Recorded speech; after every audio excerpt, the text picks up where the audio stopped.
Nós vamos terminar hoje, gente, o capítulo sobre individuação e individualismo, que a irmã Dufour fala. E nesse capítulo, eu estou na penúltima página do capítulo 1, que ela vai começar a comparar individuação e individualismo. É só recordando, individuação é uma expressão cunhada pelo Carl Gustav Jung, psicólogo, que ele fala que individuação é a capacidade de autodescobrimento, de autodescoberta, de descobrir mais profundamente nossas necessidades reais, são as nossas características do self, de quem realmente nós somos, etc., que aproxima dos conceitos de espiritualidade, descobrir realmente quem somos de fato, que é um trabalho que não é fácil.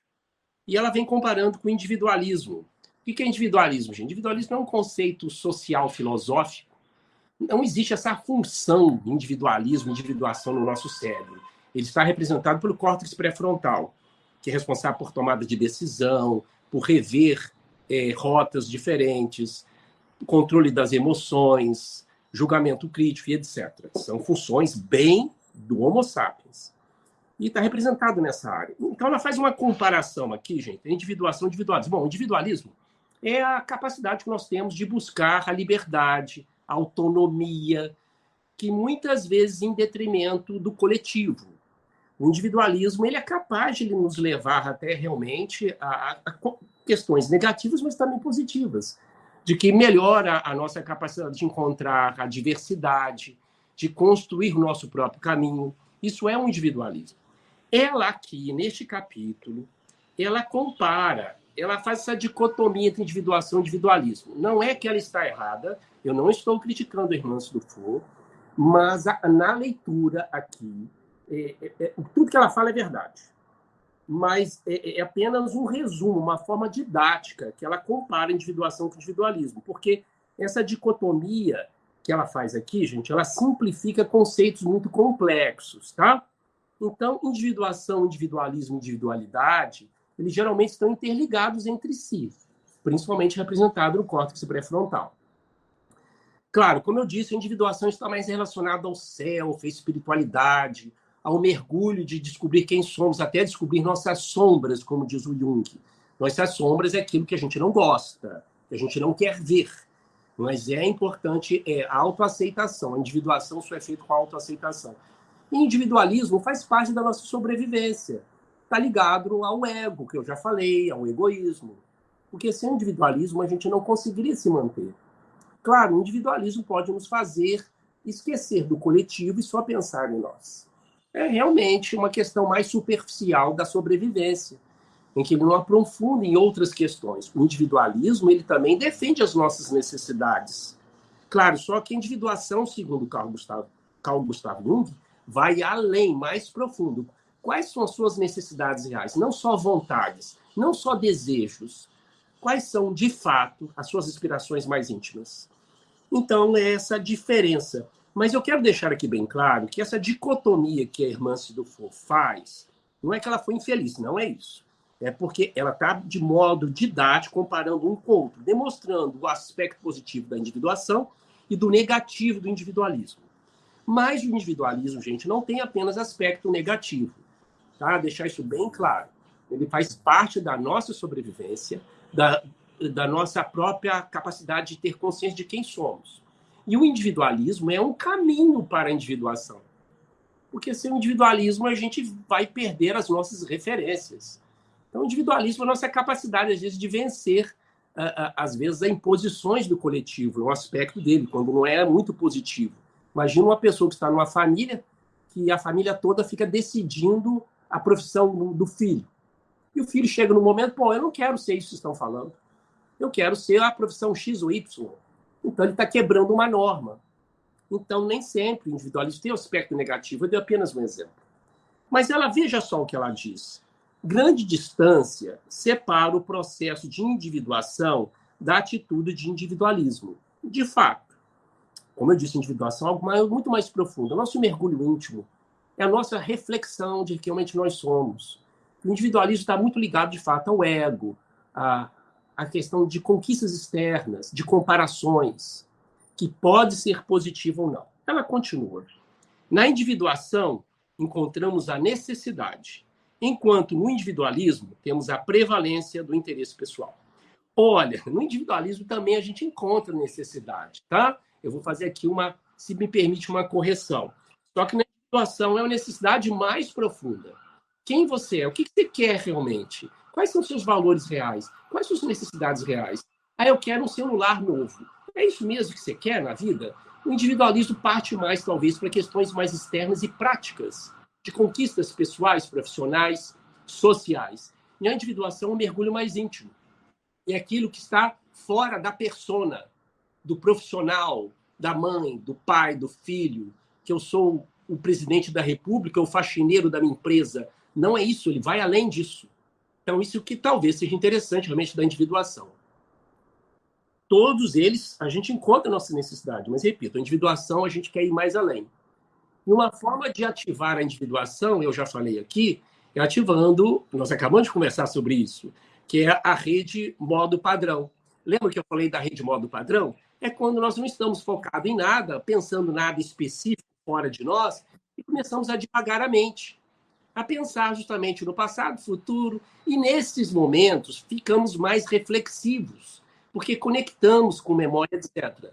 Uma forma de ativar a rede modo padrão, que é uma forma de facilitar a individuação, é fazendo o que nós acabamos de falar, que é a capacidade que nós temos também de divagar a mente. Seja lavando uma louça, seja justamente olhando a janela, ou fazendo uma meditação, um mindfulness, ou simplesmente fazendo uma prece sincera, uma conversa íntima, ou andando, fazendo uma caminhada pela natureza.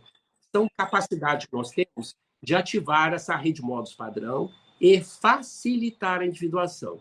Muitas vezes a gente faz individuação sem saber o que é, porque a gente começa a refletir de coisas sobre a nossa vida e necessidades pessoais que, de fato, não encaixam conosco. Como eu disse, as emoções, elas são um marcador das nossas experiências relacionais, pessoais. Quer dizer, as emoções e sentimentos, principalmente as emoções, elas realmente que vão validar nossas experiências. Então, continua lá fazendo essa dicotomia, que eu repito, é uma forma Pianta, simplista. Pode falar, Luísa. mas o individualismo, você falou que ele é voltado para coisas mais de conquistas, enfim. Mas ele também pode se dar numa coisa mais interna, como a individuação. Por exemplo, no caso do individualismo, eu entendo que é você aprender a dizer não para coisas que você não quer fazer ou a coisas que, em teoria, te ferem, que assim, todo mundo está fazendo, mas aquilo não é bom para você. Isso é o individualismo, assim, também. Tipo, eu não vou fazer, eu não vou ficar, sei lá, acordada até 3 horas da manhã, porque senão acaba comigo, acaba com o meu sono. Isso é um individualismo, ou já Sim, é uma individuação? isso é o individualismo. Ela mesma fala aqui que o individualismo, nem sempre, mas ele é um caminho para a individuação. O individualismo também está buscando suas necessidades. É o que você disse. Só que na individuação você vai além disso. Você fala, poxa, de fato, os meus valores é realmente dormir à noite, cuidar da minha saúde, não ficar numa balada ou ficar lendo ou virando à noite estudando ou vendo outra coisa. Então, é muito comum a pessoa experimentar um processo de individuação durante o individualismo. Eles falam muito sobre isso na filosofia, na sociedade, nas ciências sociais. Então, a pessoa experiencia individuação num processo de individualismo. Que nós temos mais um comportamento individualismo que é da nossa sobrevivência, eu já repeti isso, não tem como, e ele é muito útil em muitas situações, porque o individualismo, gente, ele é capaz de levar a pessoa a criar, a ter criatividade. Lógico que o individualismo foge do coletivo, ele foge do interesse da coletividade, e realmente ele pode ultrapassar ou prejudicar as necessidades do coletivo. Mas é para isso que eu acho interessante que ela faz essa questão. Porque vem a individuação. A individuação, você passa a encarar as suas necessidades e passa a aceitar o eu e aceitar o próximo. Esses são os benefícios da individuação. Você passa a identificar com a dor alheia, com a dificuldade alheia. O defeito que o outro tem, eu também tenho. Então, a gente passa a ter mais compaixão de nós e dos outros. Não é pena, tá, gente? É compaixão. Você passa a se colocar mais na pele do outro. O trabalho de individuação, você aproxima do seu eu, da sua humanidade. da sua vulnerabilidade. O individualismo nem sempre permite isso. Ele quer o externo, a conquista, ele quer resultado. Mas é importante. Eu quero deixar bem claro que a irmã Dufour aqui não está demonizando o individualismo, pelo amor de Deus. Ela é uma função, senão a gente não sobrevive. Então, tem pessoas que não têm individualismo, elas se perdem quando não caem numa depressão, que é o assunto do nosso próximo capítulo. É isso mesmo, é a proposta da irmã, pelo menos é a teoria dela, do Jung também. Que aproxima do eu, do espírito, né? Numa linguagem mais espiritista. A essência do ser, né? Eu não tenho espírito, eu sou um espírito, né? Os 5 espiritismos ensinam e muitas doutrinas também. E ela continua, na individuação temos a alma. Aí, respondendo sua pergunta, Renato. Na individuação temos a alma, o individualismo, a personalidade, a persona, o personagem da sociedade. Eu sou o professor, eu sou o faxineiro, eu sou o presidente, eu sou estudante, assim por diante. Na individuação temos a alma. É que aproxima do céu.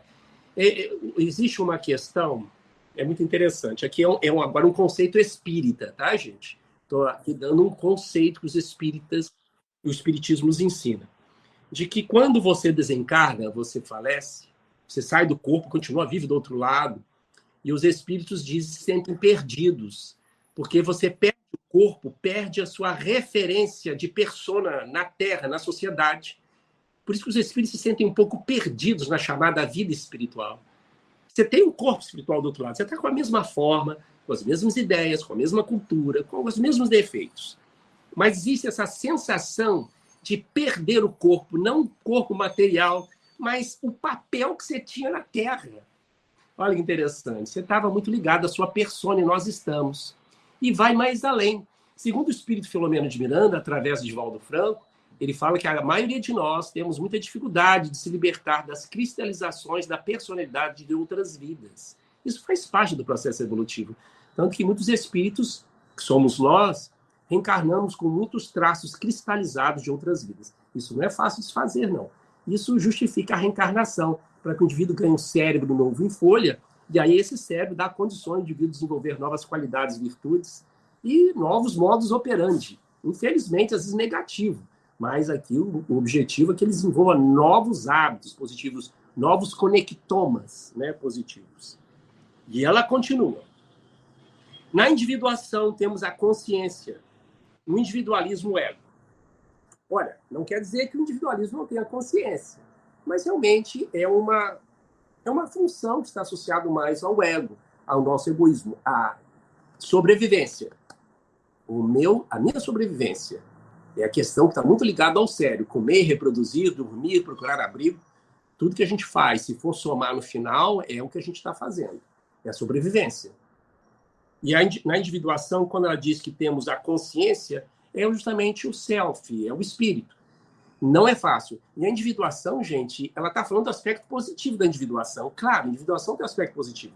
Mas tem um aspecto negativo da individuação, se a gente pode colocar assim, que é o conflito. Quem aqui tem coragem de fato, assumir a sua sombra? Questões que você nem sabe que tem, mas você vai ver. Poxa, eu tenho esses defeitos. Isso gera um conflito muito grande. Então, são poucos que às vezes conseguem chegar lá. É muito difícil, gente. Eu, por exemplo, assumir que eu tenho uma inveja terrível que o Renato comprou um carro ou que a Luísa vai viajar para a Disney. Eu sou tomado de uma inveja. Meu Deus, são meus amigos e eu não assumo isso conscientemente. E vou levando a vida assim, porque é uma forma de fugir daquela dor. Lembra que eu falei que a inveja, o cérebro entende como uma dor? A dor emocional social, o cérebro entende como uma dor física. Não sei se vocês lembram que nós comentamos sobre isso. É o chamado giro singular do anterior, uma região do cérebro que entende ali que dor é dor. Não interessa se você sofreu fora de uma pessoa que você gosta muito ou se você quebrou a perna. Então, dor é dor. Você perdeu um cachorrinho ou sua mãe morreu, o cérebro vai entender da mesma forma. Por isso que a gente não deve subestimar a dor de uma outra pessoa, né? A gente não sabe dimensionar aquela dor. Somente o giro do símbolo sabe fazer isso, porque aquilo representa a dor para a pessoa. Então, ela quer dizer que, nesse sentido, que a individuação é difícil. Oi, Renato. O individualismo não tem condições, talvez, de atingir a sombra, que ele é muito prático, ele é muito superficial, ele é por ontem. Ele não quer saber dos defeitos dele, ele quer resultados, que é bom. É bom, só que a gente vai muito no automático. O individualismo representa realmente mais a nossa sobrevivência. A individuação representa um mergulho mais nas profundidades, que nem todos estão preparados para isso. E muitos nem sabem fazer isso. Acham que não existe isso. Acham isso que é muito subjetivo. Eu conhecer mais do que o Carlos, mais do que a persona do Carlos. Quem sou eu? Quais são os meus anseios? Isso é feito através da vida. E muitas pessoas só vão ter isso, gente, depois de algumas reencarnações ou no plano espiritual. Se me permite, é uma linguagem espírita. Então, isso é muito demorado, que depende muito da maturidade da pessoa. Ou quando a pessoa, de fato, ela quer ser além do individualismo. Ela quer ser além dessa vida. Ela quer buscar mais respostas para ela. Porque na correria do dia a dia que nós estamos, nós vamos ficar no individualismo. Vamos descobrir nossas necessidades? Vamos. Mas vamos ficar muito na superfície, né? É como o iceberg, a gente está vendo só a ponta dele. Mas o grande bloco está lá no fundo, que são as nossas verdadeiras conquistas, qualidades, aspirações e conflitos, que a gente precisa ver e tentar assumi-los para melhorá-los. Por isso que uma das técnicas para nos melhorar é justamente nomeação dos afetos. Nomeação dos afetos é dar nome que estamos sentindo em determinados momentos, principalmente momentos de conflito. Isso realmente não resolve o problema, mas ajuda a diminuir o impacto, a energia, a carga negativa da emoção naquele momento. E ser franco com você mesmo. Ser justamente justo, franco, autêntico. Ah, estou sentindo inveja do fulano. Eu senti revolta do fulano. Eu senti realmente magoado com o fulano. Eu tive um momento de agredi-lo. Eu realmente estou entristecido ou com inveja do meu melhor amigo. Então, é dar nome, chama nomeação de afetos. Nós podemos uma hora também parar para falar sobre os sentimentos, que é típico da espécie humana. Nós temos o que a gente chama de degradês dos sentimentos. Existe, por exemplo, a esfera dos sentimentos da tristeza, esfera dos sentimentos da alegria. Existem os sentimentos que ele produz. Não existe sentimento sem emoção, tá, gente? Guardem bem isso. Lembra dos 6 sentimentos que nós falamos? Todas as emoções vão produzir sentimentos. Sentimentos são conscientes. Mesmo que você não saiba que você está sentindo, mas é consciente. A emoção, nós não temos consciência dela, pelo menos no momento. A gente vai ter consciência quando a gente dá um nome para ela ou um significado para ela. Raiva, medo, tristeza, nojo. Você sente aquilo na hora. É muito rápido. Por isso que inteligência emocional, de fato, não é um termo correto. Ninguém consegue dominar as emoções. A emoção é um aviso. A gente consegue dominar ou educar os resultados dela. Ninguém precisa agir com base nas emoções, embora a gente queira fazer isso o tempo todo. Se alguém grita comigo, eu vou gritar com a pessoa. Se você me ameaçar, eu vou te ameaçar também. Então, é apenas um exemplo. E ela continua. Na individuação, existem descoberta e criatividade. No individualismo, imitação e disputa. Me perdoe, irmãs do For. A gente pode discutir. A gente está aberto aqui para discussão, tá, gente? Principalmente as pessoas que estão me ouvindo aqui na gravação. Nós estamos falando de neurociência e espiritualidade. O que ela está falando é verdade, Só que no individualismo também podemos encontrar descoberta e criatividade, tá? Por isso que vocês veem, gente, que essas funções de individuação, individualidade e individualismo, elas estão muito interconectadas. Elas podem coexistir dentro de um mesmo contexto, embora a individuação é uma coisa um pouco mais difícil, porque o indivíduo precisa estar realmente com muita vontade, tem que estar disposto e tem que se permitir a isso, como fazer uma divagação mental, um mindfulness, que nós vamos falar sobre praticar uma yoga, isto é, fazer um mergulho mais interno. E o individualismo também tem isso, capacidade de descoberta e criatividade, que é a capacidade de liberdade, de se emancipar, de procurar resultados, de caminhos diferentes. Então, o individualismo tem isso. Mas vamos tentar aqui melhorar isso. A individuação permite fazer essa descoberta, essa criatividade mais profunda, além justamente das referências puramente sociais, culturais ou de crenças que nós recebemos. A individuação vai além das nossas crenças, por isso que é muito difícil nós aceitarmos ou encontrarmos até qualidades que a gente nem entende, porque as nossas crenças, elas são muito fortes, e o que a gente chama viés cognitivo é muito forte também. Lembra do viés cognitivo? O nosso cérebro está sempre lançando isso. Quando eu estou aqui numa discussão ou conversando com você, ele vem rápido e me dá uma resposta rápida para você. Por quê? eu dou esse viés cognitivo, eu dou a resposta rápida com base nas minhas crenças e para defender as minhas crenças. Isso é um cérebro, é sobrevivência. Só que não consigo ver a magnitude do problema, a complexidade do problema. É a mesma coisa, eu dei um exemplo aqui uma vez. Alguém falando assim que a fulana ou a mulher vai fazer um aborto. Eu falo, isso é um crime, isso é um crime. Ela deve ser presa por causa disso. Alguém fala, calma, que é isso? Ela está com pré-eclâmpsia. O médico diz que se ela não retirar o bebê, ela vai morrer. Então, veja só, eu dou um exemplo extremo só para vocês verem como é que funciona a questão justamente do viés cognitivo. Ele funciona muito mais frequente na nossa vida do que a gente imagina. Luísa? E as técnicas que você falou também do mindset, eles mudam isso? Mindset. Isso, Mindfulness. É a mente plena, né? Eles também ajudam nessa... É uma das técnicas, tá, Luísa? Uma das técnicas validadas cientificamente. O mindfulness é apenas uma técnica para trazer você para o foco. É apenas isso. O mindfulness pode ser feito você andando na rua, numa calçada segura, tá, gente? A gente depois pode falar até em detalhe isso. Mas você trazer o seu foco para o presente. Por exemplo, eu posso estar aqui sentado, respirando, eu prestar atenção na minha respiração. Fazendo respiração. Presta atenção na sua respiração. Saiu, sua mente começou a dispersar e eu estou pensando na briga que eu tive com meu pai, a conta que eu tenho que pagar. Volte gentilmente para a sua respiração e volte a prestar atenção nela. Você saiu do foco? Volte gentilmente. Eu te expliquei aqui em um minuto como é feito o mindfulness. Você está andando na rua, numa calçada segura, tá? De preferência seria na natureza, seria melhor. Escutar o som dos pássaros sem julgamento, tá? Escutar a criança rindo sem julgamento. Aí você começa a dispersar a cabeça. Volta a escutar o ambiente. Sentir o vento no seu rosto, escutar o barulho das árvores balançando. Isto é, mindfulness é apenas para ajudar você a focar o presente. Porque a nossa cabeça, como diz o budismo, é um macaco louco, está sempre na nossa cabeça, de um lado para cá. E o foco, quando você volta para o presente, você ajuda a fazer isso mais facilmente. A você entender, a encontrar com você, que é a individuação. Quando a gente não tem foco, a gente está sempre saindo, vai para o futuro, passado, não tem foco, a gente não consegue fazer essa leitura íntima. O mindfulness, portanto, Luiz, é apenas uma técnica que nos ajuda a fazer esse mergulho, a fazer a reflexão. Porque as pessoas não têm foco, a gente não tem foco. E o nosso cérebro, infelizmente, foi feito para não ter foco. Vejam bem, gente.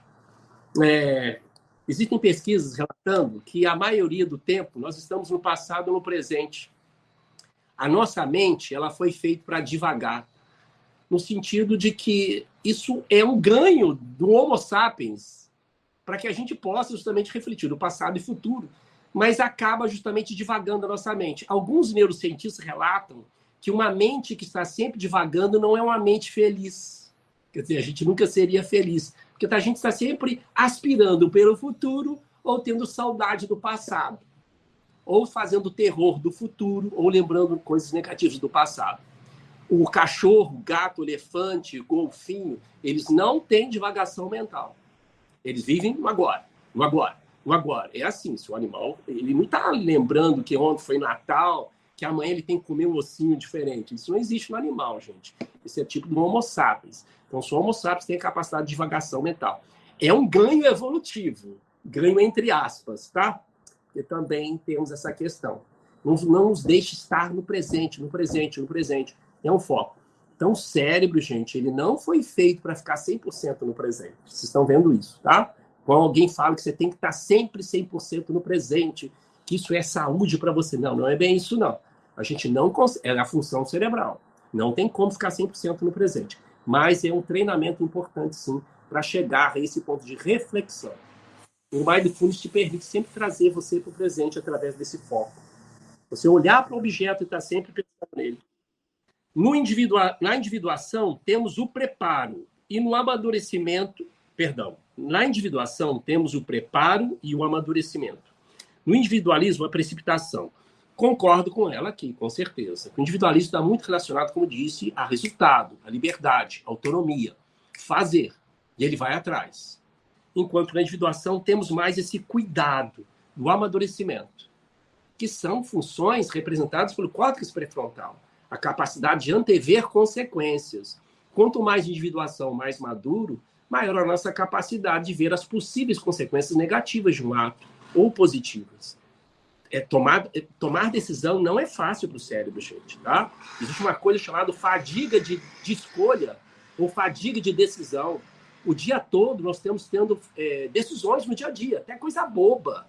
Aqui eu vou comer agora, eu vou almoçar, hoje eu vou fazer um lanche rápido. Aí eu vou passar pela rua C ou B. Aí eu vou pegar Uber ou vou de táxi. Então, olha só, são decisões, tomadas de decisões, parecem bobas, mas durante o dia, se você começa a fazer muito isso, tem uma fadiga, chamada fadiga de decisão. Por isso que é muito comum, no final do dia, nós temos mais dificuldade de tomar decisões, porque estamos com a cabeça cansada, porque fizemos isso ao longo do dia. Por isso que a noite é para dormir. Não é para virar a noite estudando, ou fazendo negócios, ou querendo conversar problemas muito complexos com alguém. Então, eu estou falando de cérebro, tá, gente? Estou falando o que é saudável, que o cérebro quer fazer. Ele quer descansar. Porque chega um momento que tem a chamada fadiga de decisão. Guardem isso, a gente tem que respeitar isso. Então, de fato, nós temos mais amadurecimento com a individuação. Quanto mais amadurecido o indivíduo, gente, no sentido psíquico, mais livre ele está dessas pressões psíquicas que nós recebemos diante de uma tomada de decisão. Eu já falei para vocês que é comprovado cientificamente que quando você vai tomar uma decisão, você leva em conta não só as expectativas que você tem da sua tomada de decisão, mas você leva muito em conta as expectativas que as pessoas vão ter da sua decisão. Então, nós vamos sempre tomar uma decisão pensando o que os amigos, familiares, alunos, professores, seja lá quem for, principalmente as pessoas mais próximas, vão levar em conta das nossas tomadas de decisão. A gente está sempre levando as expectativas do que nós vamos fazer. A gente não pensa nisso, gente, racionalmente, mas isso influencia demais. São trabalhos científicos feitos. Toda tomada de decisão, nós vamos levar em conta a expectativa que os outros têm. E não é fácil você blindar isso, você pode diminuir isso. E uma das formas é a individuação, o amadurecimento. Você não está querendo aqui agradar ninguém, você não está querendo que ninguém valide a sua experiência, a sua tomada de escolha. Isso é um resultado de amadurecimento. Na individuação, continua. Experimentamos a realização pessoal. No individualismo, a insaciedade. Concordo, em parte, com ela, sim. Porque na individuação, mais uma vez, experimentamos a plenitude, né? É o que você quer realmente, quem é você. Não é fácil, gente, isso não é fácil, tá? Essa individuação é um amadurecimento, é um encontro contínuo consigo. E a questão mais importante da individuação é a autoaceitação, tá? A autoaceitação. É você se olhar para o espelho intimamente. Isso não é fácil nem do outro lado, segundo os espíritos falam, viu? Muito difícil você ter encontro com a consciência. Eu lembro que uma das obras do Inácio Ferreira, através da mediunidade do Carlos Bacelli, Inácio Ferreira, para quem não sabe, para quem não é espírita, ele foi um médico espírita da Terra e psiquiatra, trabalhou em Uberaba junto com Chico Xavier. E, através da mediunidade do Carlos Bacelli, lá em Uberaba, ele vem dizer como foi o desencarne dele. E ele falava que um dos medos dele é encontrar com a própria consciência. Olha que coisa estranha, gente. Para muitos isso é muito estranho. Ele tinha medo de encontrar com as verdades que ele tinha dele mesmo, que só ele sabia. Olha que maluquice. E muitos espíritos encarnam, por isso que fogem de si mesmo. Ou entram no estado hebetado, de sonolência, de confusão mental do outro lado da vida. Porque tem esse medo inconsciente, não sabe de quê, mas de enfrentar a si mesmo. Que quando você desencarna, segundo os espíritos e o espiritismo, quando você desencarna, você fica, de certa forma, mais lúcido, mais vívido, tanto os problemas quanto as qualidades, para encontrar com você mesmo. Eu acho que isso é da natureza também, né? Do nosso ser, uma conquista evolutiva para você é forçado a encontrar com você mesmo. Não tem tribunal do outro lado, como a gente imagina, e fala que é um encontro. Estou aqui falando para vocês a experiência de um espírito que desencarnou, o Inácio Ferreira, que teve essa experiência após a morte. Ele tinha medo de encontrar com a própria consciência. Então, a individuação tem essa questão da maturidade, porque o individualismo está sempre procurando a insaciedade, a gente está nunca satisfeito. Por quê? É conquista, é valores, é justamente procurar novos caminhos, é o individualismo. É bom isso, é muito bom. Ela está mostrando o aspecto negativo. Lembrando que o individualismo não tem apenas aspecto negativo. Deixar isso bem claro para quem está nos ouvindo, principalmente aí depois na nossa gravação. Continua. A individuação é fruto do amor. O individualismo é a leira do egoísmo. Claro, o individualismo está intimamente relacionado ao ego, que é responsável pela sobrevivência. Mas o individualismo, muitas vezes, ele não vê a coletividade, as necessidades da coletividade. De fato, o individualismo, a individuação, desculpa, ela tem tudo para despertar uma coisa que a gente mal entende o que é o amor realmente pela vida, por nós, por Deus, é uma coisa que abraça tudo. É o amor dos santos, como diz a Igreja Católica, né? É o amor que a gente sente pelo marido, o marido pela esposa, ou a esposa pelo marido, não é isso. Vai além disso. A individuação nos permite isso, a descobrir e se despertar essa chama que a espiritualidade diz, que vai além desse conceito de amor que nós temos do dia a dia. Ainda terminando, na individuação floresce o crescimento espiritual, o individualismo é sementeira do egoísmo. Ela está repetindo aqui. E para terminar, quantos minutos nós temos aí, Renato? Ótimo, vou terminar para comentar. O individualista, queira ou não, também caminha em seu processo de individuação. Olha só, gente, é aquilo que ela está falando. O individualismo nem sempre, mas é um caminho, é uma ferramenta, é um recurso para a individuação, que vai chegar um momento que você vai cada vez mais querer descobrir quais são as minhas necessidades, quais são as minhas necessidades. A pessoa que tem esse processo de individualismo, chega um momento que ela tem grande chance de fazer o mergulho na individuação. E vice-versa. Por isso que eu disse, é possível e acontece durante... a pessoa tem um processo de individuação durante o individualismo. Ela quer algo mais. E ela continua, evidentemente, com menos consciência de suas reais necessidades, permitindo larga soma de interesses particularistas. Quer dizer, realmente, a pessoa, mesmo aquele com as suas ideias de autonomia, pensando só nela, chega um momento que ela tem sede de algo mais. E é o que está acontecendo muito conosco e talvez com a nossa sociedade, né? Que nós temos resposta para tudo agora com a IA e tantas outras coisas. A gente está chegando no momento de saciedade, de que a gente quer voltar para aquilo que alguma coisa a mais, para a nossa essência. Que chega um momento de saturação. É aquilo que o Renato falou no início, né? Que todo excesso esconde uma falta. Vai chegar um momento realmente de grande saturação, comentei isso até com a Ângela, nós debatemos sobre isso. A tecnologia vai chegar de tamanho processo, que a gente vai dizer assim, eu não aguento mais isso, eu quero algo diferente. Volta para a humanidade, volta para a simplicidade, volta para o campo, volta para olhar a planta, volta para olhar a terra, volta para a simplicidade. Aí vai começar o equilíbrio. Toda vez que existe um polo extremo numa função, até o organismo faz isso, a gente tenta levar para outro polo, porque tudo, como diz o budismo, no universo, na vida, é harmonia, é temperança. Não existem os extremos. Vai para o extremo, vai desequilibrar. Eu sou 880, vai ter sofrimento. Eu sou dos extremos, vai ter sofrimento. Para mim isso aqui tem que ser perfeito, vai ter sofrimento. Tem que ter equilíbrio, tem que ter harmonia. Imagina se a gravidade fosse demais no universo, ou se ela não tivesse. Os planetas não iam circular dessa forma. Assim também é tudo na vida, e na vida psíquica, na vida relacional. É muito difícil entrar nesse ponto do equilíbrio, mas é o que faz o caminho da felicidade, o caminho da saúde, o equilíbrio. Para terminar, sabendo que todos rumam para o melhor, Jesus, em sua excelsa sapiência, estabeleceu: vós julgais segundo a carne, eu a ninguém julgo. Se ele, que podia, não julgou, por que nós, que dele seguimos os ensinos, vamos agir com quem pode escutar os alvitres da alma alheia, na tentativa de definir o que é certo ou errado? Qual de nós estará na condição de nutrir certeza se a atitude do próximo é uma expressão de individuação ou um cativeiro de personalismo? É isso aí, nós não temos resposta plena para isso. Nós estamos no processo de amadurecimento, no processo de individuação, de saber aproveitar o individualismo com equilíbrio no processo de individuação. Bom, alguém quer fazer alguma pergunta, algum comentário?